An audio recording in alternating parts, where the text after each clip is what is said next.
शिकारपुर में खबर शामिल कंदा हलूं त शिकारपुर लॻ हुमायूं शरीफ़ जे रहवासी बिन नींगरिन 13 साला बेनज़ीर ऐं 4 साला सबीना ओठो जे मुबैना अगवा खिलाफ़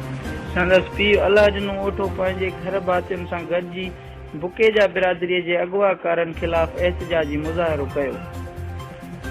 एहतजाज कंदड़ अलहजनू ओठो संदसि घरवारीअ ऐं धीअ सहाफ़ियुनि आॾो दाहींदे चयो त हू हुमायूं शरीफ़ में झूपड़नि में रहंदा आहिनि ऐं इंतिहाई गरीब आहिनि।